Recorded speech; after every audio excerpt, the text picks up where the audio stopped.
জমিয়ত উলামা হিন্দক আনুষ্ঠানিকভাৱে মই এতিয়াই বুঢ়া আঙুলি এটা দেখুৱাই দিছোঁ। এই বুঢ়া আঙুলিটোত অসমীয়াৰ তেজ আছে, বীৰ্য আছে, সাহস আছে। এই মাদানীয়ে এসময়ত মই শিক্ষামন্ত্ৰী থাকোঁতে টেট শিক্ষকসকলৰ নিযুক্তি হ'ব দিয়া নাছিল। তৰুণ গগৈ ডাঙৰীয়াৰ লগত লগ লাগি আমাৰ অফিচাৰক ৰুমত মাতি নি কন্দুৱাইছিল। আজিও অফিচাৰগৰাকী অসমতে আছে। আজি আকৌ তেওঁলোকে কৈছে যে অসমৰ মুখ্যমন্ত্ৰীয়ে ৰিজাইন দিব লাগে, বৰখাস্ত হ'ব লাগে, তাৰ সিদ্ধান্ত অসমৰ মানুহে কৰিব, মাদানীয়ে কৰিব নোৱাৰে। মই পালেতো মাদানীকো বাংলাদেশত পঠাই দিম। এই যোৱা উচ্ছেদ অভিযানৰ পিছত আধাৰ কাৰ্ড বন্ধ কৰাৰ খবৰ পাই এই চক্ৰান্তবিলাক আজি গা কৰি উঠিছে। অসমক তেওঁলোকে গ্ৰাস কৰিব খুজিছিল আৰু কংগ্ৰেছে এৰি দিছিলে। কিন্তু আজি সৰুকৈ হলেও অসমৰ ৰাইজে মথাউৰি এটা বনাইছে। আজি চৰকাৰী চাকৰি খিলঞ্জীয়া লৰাই পাইছে। আজি মাটিৰ অধিকাৰ খিলঞ্জীয়াই পাইছে।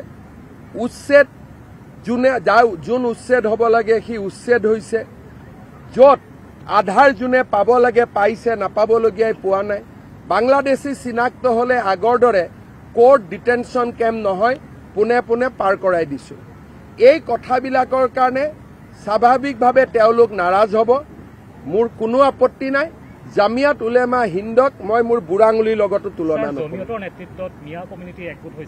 মই এটাই কথা কম, জমিয়তকে মই কেয়াৰ নকৰোঁ, বাকী আৰু কাক কেয়াৰ কৰিম?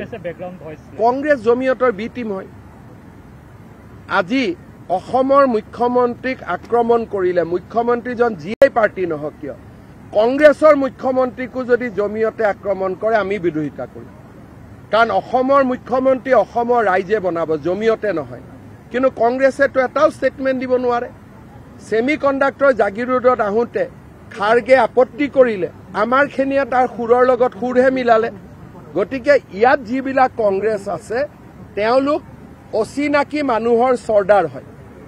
অচিনাকি মানুহখিনিক লৈয়ে তেওঁলোক চলি থাকিব খোজে, চিনাকি মানুহৰ তেওঁলোক প্ৰতিনিধি নহয়।